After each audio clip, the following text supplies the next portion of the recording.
है कि फल देखो उसका ये कितना महान है कि शास्त्री जी आपने जो दिया क्षमादान है कि फल देखो उसका ये कितना महान है। वो घर बैठे डस जाते, काटे जाते, मारे जाते, इन सांपों से तो नेवले भी परेशान है। और इतिहास मांगता है आपसे जवाब, आज पृथ्वीराज गौरी की लड़ाई नहीं जानते। और दुश्मनों को जीवन दान देना नहीं नेक काम, लातों के हैं भूत बातों से है कहाँ मानते। वो गरना तोड़ा सब्र बांध तूने भारत महान, ये आने वाले समय के लिए चेतावनी है कि गरना तोड़ा सब्र बांध तूने भारत महान, आने वाला काल वही दिन दिखलाएगा। वो 16 बार जीवन दान पाने वाला गौरी आज पृथ्वीराज से एक बार फिर जीत जाएगा। 16 बार जीवन दान पाने वाला गौरी आज पृथ्वीराज से एक बार फिर जीत जाएगा। चूंकि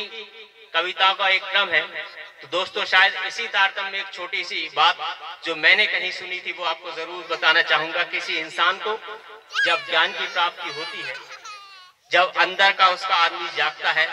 तो निकल पड़ता है कहीं गुफाओं में तपस्या करने के लिए, उस ज्ञान को और बढ़ाने के लिए, अपने अंदर की आत्मा को उस परमात्मा में लाने के लिए निकल पड़ता है गुफाओं में, कंदराओं में। लेकिन जब कोई कवि अपने विचारों से, अपने मंथन से किसी कविता का निर्माण करता है तो निकल पड़ता है चौराहों पर, गलियों में, नुक्कड़ों में जनता में क्रांति लाने के लिए। तो वैसा ही आज हम यहाँ पर करने पर बैठे हुए हैं। चूंकि ओज का कवि हूँ तो सीधे सीधे केवल एक बात यही शुरुआत करना चाहूंगा कि वीर भारती के सपूतों फिर से तुम यलगार दो, वीर भारती के सपूतों फिर से तुम यलगार दो, मां भारती के आंचल को फिर से तुम संवार दो, संहार करो शत्रु का या प्राणों का उपहार दो, आज हिमालय की चोटी से हर ताकत को ललकार दो। कि जाग उठे फिर वीर शिवाजी उमंगे देख बलिदानों की, कांप उठे नापाक पड़ोसी फौजे देख जवानों की। अरे इतिहास पढ़ा है पाक देख ले अमर शहीद जवानों के, और हीरे अब भी कमी नहीं है भारत माँ के खजाने से। इतिहास पढ़ा है पाक देख ले, इतिहास पढ़ा है पाक देख ले, अमर शहीद जवानों के हीरे अब भी कमी नहीं है भारत माँ के खजाने से। वो घर मिले छूट तो भारत माँ के लाल बहुत कुछ कर देंगे,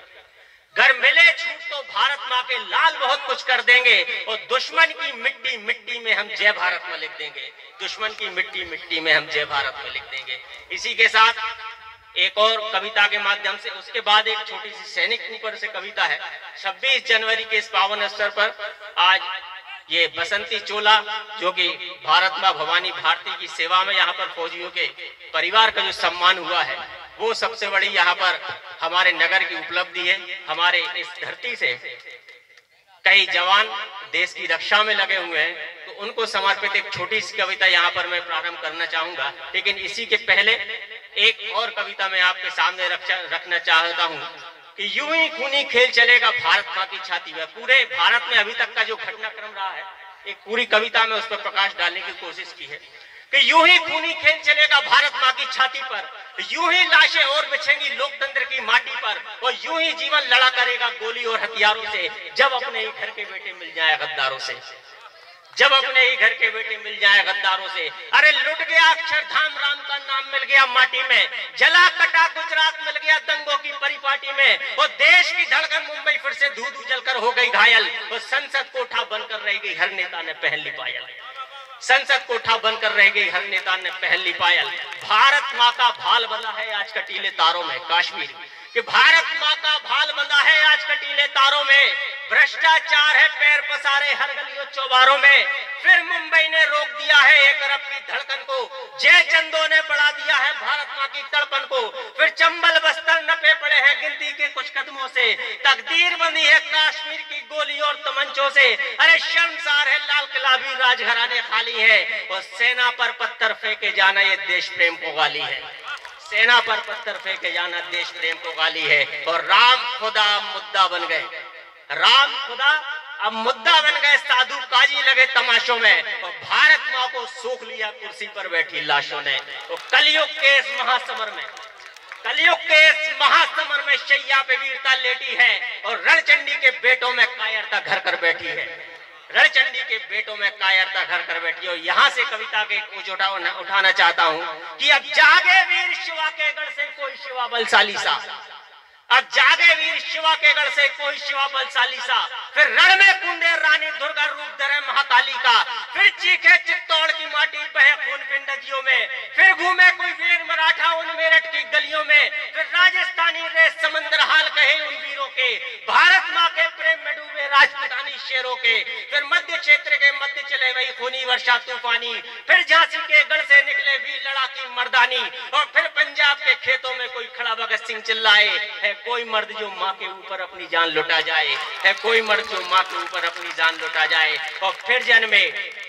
जन्मे आजाद हिंद की फौज का नायक जोशीला, फिर भारत के बेटे पहने भारत माता का चोला, हिमराज हिमालय नतमस्तक हो देके फिर तूफानों को,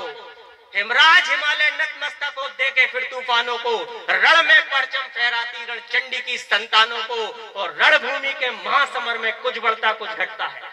कि रणभूमि के महासमर में कुछ बढ़ता कुछ घटता है, पर जीत उसी की होती है जो लड़ने का गुर्दा रखता है, पर जीत उसी की होती है जो लड़ने का गुर्दा रखता है। एक बार पुनः एक बहुत अच्छा माहौल देने के लिए आप सभी लोगों का धन्यवाद। एक अंतिम कविता यदि आप लोग तालियों। माता तेरी दहली को आखिरी प्रणाम आज कर वेदा प्यार से मैं तुझको दुहाई है,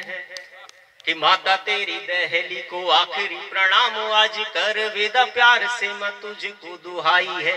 और छोड़ के वो लाड़ प्यार दे दे तीर तलवार आज सीमा पार मेरे देश की लड़ाई है, कि छोड़ के वो लाड़ प्यार दे दे तीर तलवार आज सीमा पार मेरे देश की लड़ाई है। कि दुश्मन सैकड़ों है रक्त बीज के समान, दुश्मन सैकड़ों है रक्त बीज, जय जय भारत माता की। कि दुश्मन सैकड़ों है रक्त बीज के समान, देखना है जान पर किसकी बन आई है, और हार नहीं सकता मां मुझे विश्वास है, कि स्वयं आज रण चंडी मुझ में समाई है, स्वयं आज रण चंडी मुझ में समाई है। और जैसा कि हमारे सनातन धर्म में जब भी हम विदा लेते हैं तो सबसे पहले अपने घर परिवार के पैर पड़कर अपने भगवान के चरणों में जाते हैं, तो वहां वो सैनिक क्या कहता है, अपनी देवी माँ भवानी से निमंत्रण करता है कि आप स्वयं मेरे साथ चले तो मैं जी भर के संग्राम करूंगा। तब वो अपनी देवी से क्या प्रार्थना करता है, कि चलना होगा आज तुझे काली मेरे साथ में, कि चलना होगा आज तुझे काली मेरे साथ में, ओ बरछी ओ ढाल खड़ग लेके खप्पर हाथ में, कि तेरा रौद्र रूप देख देव घबराएंगे, तो कोई भोले तेरी राह रोक नहीं पाएंगे। मां दुश्मनों का सर्वनाश करके जब तू आएगी, काली तेरे क्रोध को ये दुनिया मान जाएगी, काली तेरे क्रोध को ये दुनिया मान जाएगी। ये कविता का एक पार्ट यहाँ से प्रारंभ होकर अब वो जब सैनिक वीरता पूर्वक संग्राम करता हुआ जब शहादत को प्राप्त हो जाता है, यहाँ से पूरी कविता मैं आपको सुनाना चाहता हूँ। जब उस सैनिक का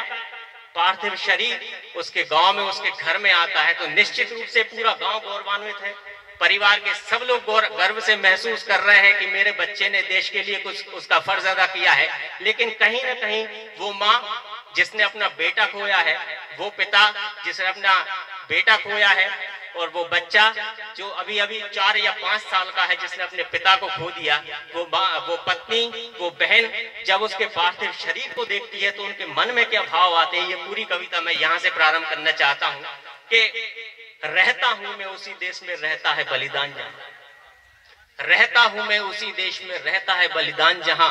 काम क्रोध और लोभ मोह से मिट न सका ईमान जहां, और मातृभूमि का मोल जहां पर कुर्बानी से होता है, और वीर शहादत अपनी देकर धरती मां को धोता है।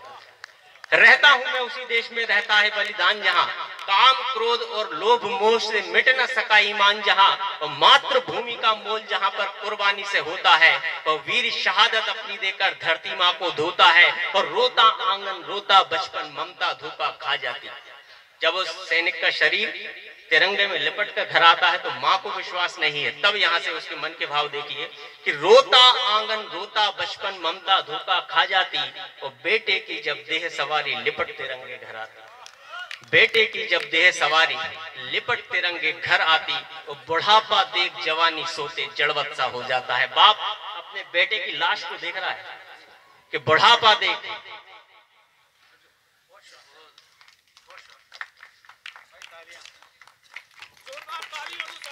धन्यवाद। बुढ़ापा देख जवानी सोते जड़वत सा हो जाता है। बाप अपने बेटे की लाश को देख रहा है तो उसके मन में क्या ख्याल है, लेकिन घर का पुरुष प्रधान व्यक्ति है तो जीवर के फूट के रोना नहीं चाहता, सब घर को संभाल रहा है, तो उसके मन के क्या विचार है कि बुढ़ापा देख जवानी सोते जड़वत सा हो जाता है, सबको राह संभाले पर खुद मन ही मन ढह जाता है। और सबको रोता देख के बालक, उस सैनिक का बच्चा, जब घर में सब रो रहे हैं तो वो भी फूट फूट के रो रहा है, लेकिन समझ नहीं पा रहा है कि सबको रोता देख के बालक मन ही मन घबराता है। जनक के ऊपर माथा धरकर जिद अपनी दोहराता है, अरे उठो पिताजी आंखें खोलो, समय नहीं है सोने का, और अब ना मांगू खेल खिलौने, कुछ ख्याल करो मेरे जीवन का। और बहना पकड़े हाथ भाई का, उस सैनिक की बहन जिसकी इस साल शादी थी, जब अपने भाई को देखती है तो उसके मन में क्या विचार आता है कि बहना पकड़े हाथ भाई का, आंखों से अविरल अश्रु धारा बहती है, और होंठ लिए है मौन साधना दिल ही दिल में कहती है, अरे भैया तेरे हाथ में मैंने धागे से अपने प्यार को बांधा है, शायद कच्चा था राखी का बंधन जो तू आज नींद में सोया है। और दहली से झांके विधवा मन, उस सैनिक की पत्नी, ये हमारे भारतीय परंपरा के सनातन परिवार के यहाँ पर जो भी मर्यादा है, आंगन में पति की लाश रखी हुई है, सारे घर के बड़े बुजुर्ग वहां पर हैं, पत्नी चाहती है कि मैं जाकर अपने प्रीतम से लिपट जाऊं, उसके शरीर पे जार जार रो लूं, लेकिन जब जहां देखती है कि ससुर सामने खड़े हैं तो खुल के आ भी नहीं सकती, तो ये मर्यादा है। तो केवल दहली से अपने पार्थिव शरीर को देख रही है पति के, वहां से क्या विचार आ रहे हैं कि दहली से झांके विधवा मन बार बार कर रहा पुकार, दहली से झांके विधवा मन बार बार कर रहा पुकार, अंत नहीं है पिया तुम्हारा नाथ खड़े हो जाओ एक बार, अंत नहीं है पिया तुम्हारा नाथ खड़े हो जाओ एक बार। तो वचन लिया था उस दिन मैंने, सातों वचन निभाऊंगी, अब ले लो मुझको साथ में वरना यहीं सती हो जाऊंगी, अब ले लो मुझको साथ में वरना यहीं सती हो जाऊंगी। और समा देख उस परिवार का, समा देख उस परिवार का, मन खून के आंसू रोता है, जब लिए खिलौना हाथ में बालक पिता को अग्नि देता है, जब लिए खिलौना हाथ में बालक पिता को अग्नि देता है। एक बार तमाम आप सब उपस्थित श्रोताओं का हृदय से अभिनंदन। तो जाते जाते एक माँ भवानी के चरणों में एक छोटी सी कविता कि सिंहवाहिनी महाकाली मां मंदिर मठ से आ जाओ, सिंहवाहिनी महाकाली मां मंदिर मठ से आ जाओ, शत्रु सीना तान खड़े हैं क्रोध वही तुम दिखलाओ, और पाप भारी है भूमि पे फिर भगत फंसे है दलदल में, और रक्त बीज की बूंद गिरी है फिर से आज धरातल। अब क्रोध की ज्वाला ऐसी भड़के धरती सारी हिल जाए, स्वयं शंभु भी पैर के नीचे आके पार नहीं पाए, और पहन लो फिर नरमुंड की माला, स्वयं सुमेरु बनी चलो, और बर्छी ढाल कर माड़ा हाथ लो कालीगढ़ में कून चलो, और जीव निकालो 100 योजन की हिले भूमि जब पाव बढ़े, जीव निकालो 100 योजन की हिले भूमि जब पाव बढ़े, शत्रु सेना देख शेर भी तेज दहाड़े मार पड़े, अरे खून की प्यासी खप्पड़ वाली धड़ से शीश गिराना है, नरमुंडों का हार बना के गले पहनते जाना है, अरे देख समाओ शरण भूमि का काल भी चीखे चिल्लाए, हर जीवन के ऊपर मृत्यु अपना आंचल फैलाए, तो काल भी डर के डर से कांपे देखे तुझको एक नजर, जब जीव निकाले खप्पड़ वाली नाचे मौत के ढेरों पर, और भारत माँ की लाज बचा ले, भारत माँ की लाज बचा ले, खड़क उठा ले कहता हूँ, रणचंडी अब क्रोध बढ़ा ले शीश समर्पित करता हूँ, रणचंडी अब क्रोध बढ़ा ले शीश समर्पित करता हूँ, कि रौद्र रूपणी अम्बे रानी, रौद्र रूपणी अम्बे रानी, जग कल्याणी वैष्णो रानी, सिंहवाहिनी महाकालिका आदित्यवारी आदि भवानी, अरे ऊंचे पर्वत डेरा वाली, चंडमुंड को मारने वाली, काल कपाली चामुंडा मां विंध्यवासिनी अम्बे रानी, लहू की हर एक बूंद बूंद को तुझे समर्पित करता हूँ, जीवन की हर बची सांस से तुझे निमंत्रित करता हूँ, अरे काली काली खप्पड़ वाली जय जय काली जय मां काली, सदियों से तू लहू की प्यासी प्यास बुझा ले कहता हूँ, रणचंडी अब क्रोध बढ़ा ले शीश समर्पित करता हूँ, रणचंडी अब क्रोध बढ़ा ले शीश समर्पित करता हूँ। एक बार पुनः